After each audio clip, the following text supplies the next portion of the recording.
Alright, welcome back to How to Play Sins. If you didn't watch the first two episodes that I did, we talked about how to set up your game and all the settings and shit and basically what they do and what I use and stuff like that. That was the first episode. The second one was about all the UI that you see right here. So if you don't know if you're having a hard time figuring out what the fuck is what, then you can go watch the UI thing. But this is just going to be a really quick episode explaining the research tree or the tech tree, whatever you want to call it. Don't know how long it's going to be. It might be very short, might be a little bit long, I don't know. But we're just going to go over the very basics. I'm not going to tell you what you should research and shit like that, but I will tell you the differences and the differences between the different mods and stuff like that, basically. So starting with the Sins of the Prophets, I'm not going to switch over to different mods in the middle of the video just because it would make it too long. But starting with Sins of the Prophets, you have Offcom and Defcom. These are your two military research options. So basically you would build military research stations, which are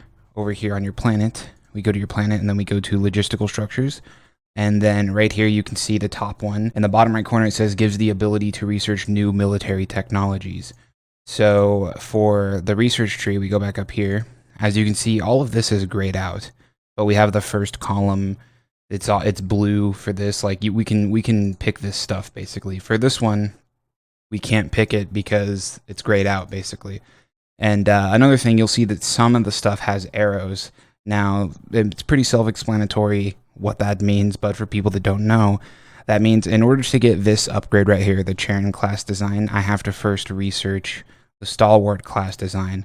And then the Halberd, in order to get the Halberd class design, I have to research the Charon and the Stalwart. So it's just arrow. So basically you have to get the stuff that the arrow points towards, basically.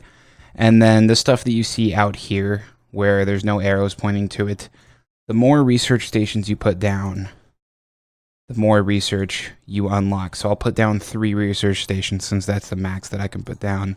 Then as you can see, I unlocked all the way to the 4th column since I already have I already had a military research station there.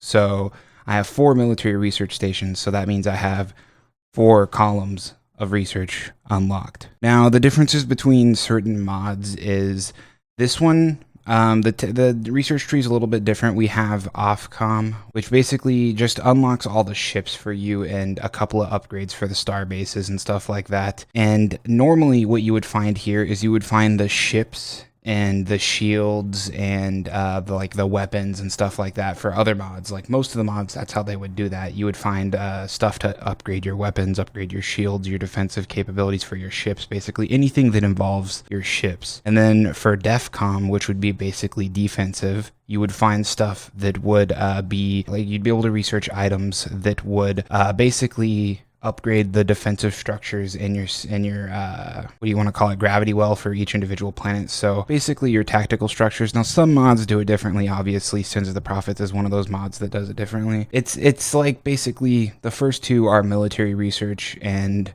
one of them is normally defensive and the other one is normally for your fleet.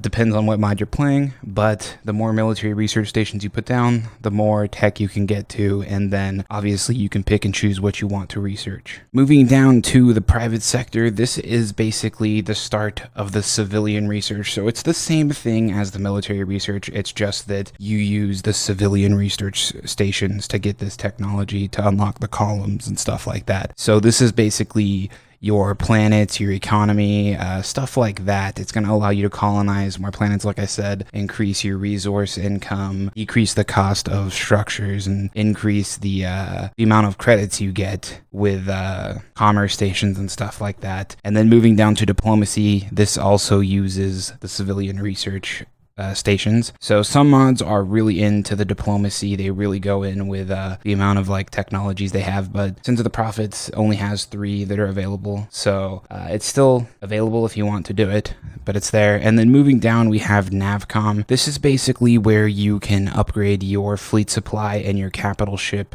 command crews, basically. So the first one, as you can see right now, we have a base supply of 100. So it's going to give us an extra 150, totaling out to be 250. And then it'll tell you what the upkeep for that is going to be. So if you don't know what that means, is right now we have no upkeep for our fleet supply. So we're not losing anything for the amount of ships that we have. But if we get basic provisioning, then overall we're going to take a 9% loss to what we're currently getting. So 9% of our total income for our credits is going to go away. 9% of this is going to go away. And then it just slowly keeps going up. 19%, 28%, 38, 47, 56, 66, into 75. Now, in the late game, it doesn't really matter that much because you normally even it out to a point to where you don't notice the loss. But in the early game, it can be a massive loss of credits if you just immediately upgrade all of this. And for the capital ship crews, you don't lose any income or anything like that. It's just it costs a lot more resources to get the capital ship crews than it does to get the basic provisioning. So that is how you get more fleet supply and more capital ship crews. You come to the research tree, you come to this tab, and you can get all these. And obviously, like before I said, you do have to put the research structures down, but for this it just requires 8 of any research structure to get the very last one. So that's a little bit better than having to put down a single, like 8 single structures of one type. And then obviously you have to get the one before each one in order to get the next one. Moving down to Oni section, this is basically where you're going to find all of your artifacts for your planets. So any planet that you colonize, if we go to develop planet, you'll have the option to explore that planet. What that does is you might be able to find an artifact on that planet. They're just randomly placed throughout the maps. From what I know, they're randomly placed. I don't know if they're placed in the same spot every time on the same map.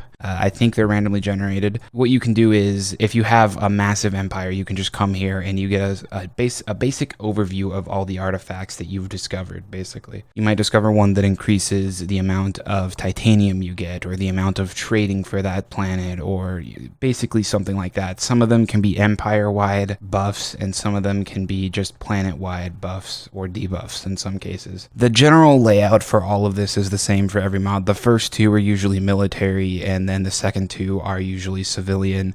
And then you have your Navcom, which is your fleet supply and your capital ship crews. And then the very last one is almost always your artifact overview, or whatever the hell you want to call it. So that is the basic overview of the research tree. I'm not gonna, like I said, I'm not gonna tell you what you should research and all that. There's just there's so many different things, so many different like strategies that you can do to go with. But I'll just research what you want, play your game how you want. But that is how you would use the research tree if you did not know. I don't believe I missed anything or misrepresented anything. If anyone does have any advice, if I missed something, like I said in the previous episodes, feel free to leave a comment. But other than that, if you liked the video, go ahead and leave a like. If you disliked it, leave a dislike. The next episode of this will be out the Wednesday after this, so stay tuned for that. We're going to be going over the development for your planets, so this little tree right here and all this stuff in here and what each individual one does. And then we're going to be going over all the different building types that you can get and all the different